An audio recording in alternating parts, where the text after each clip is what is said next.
yang lebih indah ketika kami berada di hadirat-Mu. Diam di hadirat-Mu itu adalah kerinduan setiap kami. Dalam hadirat-Mu kami boleh mengenal Engkau. Dalam hadirat-Mu kami boleh dipulihkan. Dalam hadirat-Mu kami dikuatkan. Dalam hadirat-Mu kami diubahkan oleh Tuhan. Hadirat-Mu melekatkan kami untuk lebih lekat kepada Tuhan. Kami ada di sini karena kami mau berjumpa dengan Tuhan secara pribadi. Dan kami percaya ketika kami berjumpa dengan Tuhan secara pribadi, kami akan lebih mengenal siapa Tuhan yang kami sembah. Sehingga hidup kami terus akan menyenangkan hati-Mu, menyukakan hati-Mu Tuhan. Karena itu berbicaralah bagi kami pagi ini. Sampaikan isi hati-Mu bagi setiap kami. Biarlah setiap kami boleh mengerti kehendak-Mu yang sempurna. Kami siap dengarkan firman-Mu Tuhan. Demi nama Yesus kami berdoa. Haleluya, haleluya. Yang percaya katakan amin, amin. Silakan duduk Bapak Ibu Saudara sekalian.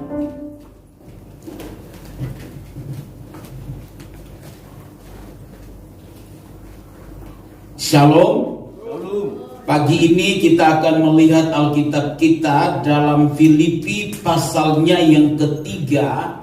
Kita akan melihat ayatnya yang pertama sampai ayatnya yang ke-10. Saudara, ayat 10 ini akan menjadi pokok renungan untuk kita berpijak mempelajari bagian firman Tuhan ini. Saya bacakan sekali lagi. Ayat 10 berkata demikian. Yang ku kehendaki ialah mengenal Dia, kata Alkitab apa? Dan kuasa kebangkitannya dan persekutuan dalam penderitaannya, di mana aku menjadi serupa dengan Dia dalam kematiannya. Nah, Bapak Ibu Saudara, setiap kita pasti memiliki ambisi. Ambisi adalah hal yang positif. Ambisi akan menggerakkan kita untuk melakukan sesuatu atau untuk kita meraih sesuatu. Kalau kita tidak punya ambisi, itu bahaya sekali. Kita akan hidup dalam kepasrahan. Kita tidak punya inisiatif dan cenderung pasif. Kita harus punya ambisi. Tetapi sesungguhnya begini Bapak Ibu Saudara, yang menjadi ambisi terbesar kita, ini ayat yang ke-10. Ambisi terbesar kita orang percaya adalah begini, kata Paulus dalam ayat 10. Yang ku kehendaki ialah mengenal Dia, kata Alkitab, dan kuasa kebangkitannya dan persekutuan dalam penderitaannya, di mana aku menjadi serupa dengan Dia dalam kematiannya. Ini ambisi Paulus. Ini adalah kerinduan Paulus. Ini adalah harapannya. Dan ini harus menjadi harapan kita orang percaya. Gereja Tuhan harus meletakkan sebuah ambisi rohani melampaui ambisi-ambisi lahiriah, melampaui ambisi-ambisi pribadi yang dia ingin capai dalam pencapaian-pencapaian pribadi dia. Semestinya kerinduan terbesar kita, semestinya harapan terbesar kita, semestinya ambisi terbesar kita adalah bagaimana saya dan saudara mengenal Dia dengan benar. Karena itu saya mau bicara tentang mengenal Tuhan dengan benar. Kita mengenal Tuhan lewat pekerjaan kita. Kita mengenal Tuhan lewat pelayanan kita. Kita mengenal Tuhan lewat bisnis, lewat usaha. Kita mengenal Tuhan dengan lebih dekat lagi lewat keluarga. Lewat apapun yang Tuhan percayakan kita, kita semestinya bisa mengenal Tuhan. Kita mengenal Tuhan lewat istri, lewat suami, lewat anak-anak kita. Semua yang Tuhan percayakan dalam hidup kita, itu harus membawa kita kepada pengenalan yang benar akan Tuhan. Amin, saudara. Amin. Paulus berkata begini, saudara. Yang ku kehendaki ialah mengenal Dia. Mengenal Dia. Kerinduan kita ini semestinya demikian. Satu-satunya kerinduan kita yang terbesar adalah mengenal Tuhan. Mengenal Dia, kata Alkitab, yaitu mengenal kuasa kebangkitannya, mengenal persekutuan dalam penderitaannya. Karena kalau kita bisa mengenal Tuhan dengan benar, maka kata Alkitab, goalnya apa, tujuannya apa? Supaya kita menjadi serupa, kata Alkitab, dengan apa? Yesus. Kita tidak mungkin bisa menjadi serupa dengan Yesus, bertumbuh ke arah kedewasaan tanpa kita mengenal Dia dengan benar.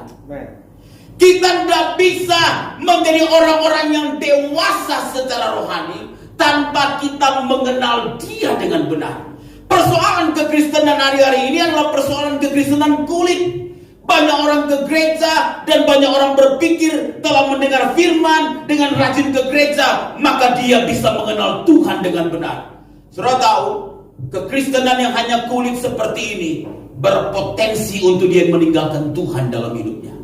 Orang-orang yang pelayanan, yang kelihatannya sungguh-sungguh tanpa mengalami pengenalan yang benar akan Tuhan, mereka bisa meninggalkan Tuhan, mereka bisa meninggalkan pelayanan. Karena itu tidaklah mengherankan jika kita menemukan fakta ada orang yang kita lihat mungkin telah begitu giat di dalam pelayanan, kelihatannya rajin beribadah, tapi kemudian dia bisa berubah.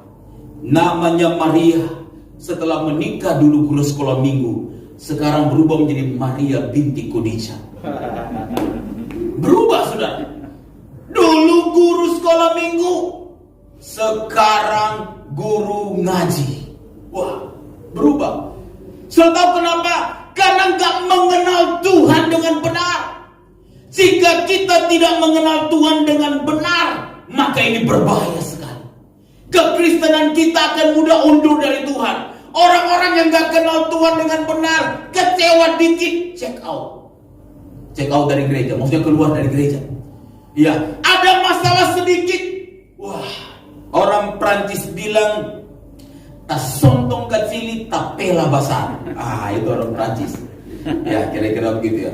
Saya nggak tahu kalau saudara mengerti di peribahasa mereka. Bukan peribahasa kami sih, peribahasa kita. Tas sontong sedikit tapela besar.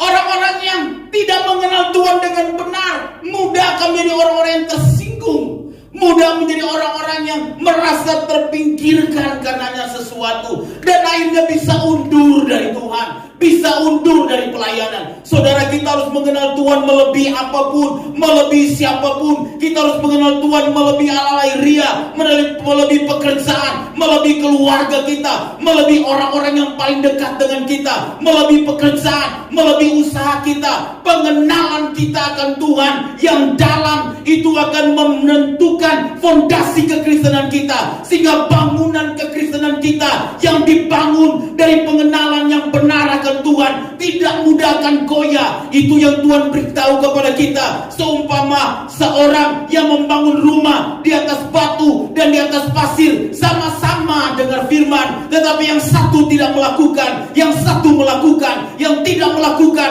seperti orang yang membangun rumahnya di atas pasir, tetapi yang melakukan firman adalah orang yang membangun rumah di atas batu. Sama-sama mengalami badai, tetapi yang satu bertahan, yang satu hancur. Kekristenan, kalau dia mengenal Tuhannya dengan benar, dia tahu kepada siapa dia percaya, maka masalah bisa datang, pergumulan bisa datang, tapi dia tidak pernah akan undur dari Tuhan. Amin, saudara. Dia nggak akan berkata, "Pulangkan aku ke rumah orang tua," karena terlalu berat. Dia nggak akan berkata, "Cukup sampai di sini saja." Mengenal Tuhan itu adalah hal yang sangat penting. Nah, apa arti mengenal Tuhan di sini? Nah, ayat yang ke-10 di sini, kata mengenal di sini dari kata ginosko. Nah, ginosko ini adalah mengenal berdasarkan pengalaman. To knowing by experience. Mengenal berdasarkan pengalaman. Jadi maknanya begini dalam ayat yang ke-10. Bukan mengenal berdasarkan informasi, bukan mengenal berdasarkan belajar dari buku-buku, Tetapi ketika Paulus berkata, yang ku kehendaki ialah mengenal Dia, mengenal Yesus, itu maknanya lebih kepada mengalami Yesus. Kira-kira begitu. Mengenal di sini itu maknanya lebih kepada memiliki sebuah relationship yang intim, yang dekat bersama dengan Tuhan. Sebuah pengalaman, sebuah pengenalan bukan berdasarkan teori, tetapi sebuah pengenalan, mengenal karena mengalami Tuhan dalam hidupnya.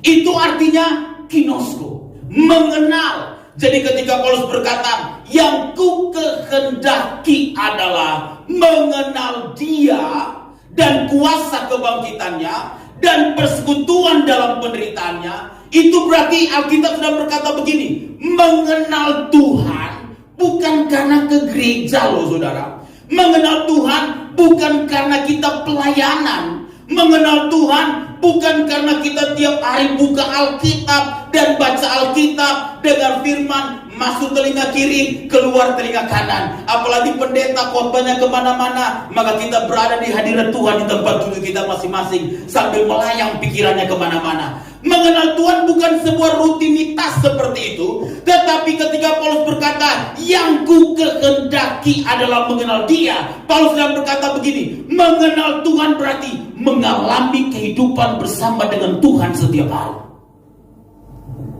Kalau dalam padanan teks Ibraninya itu dari kata yada.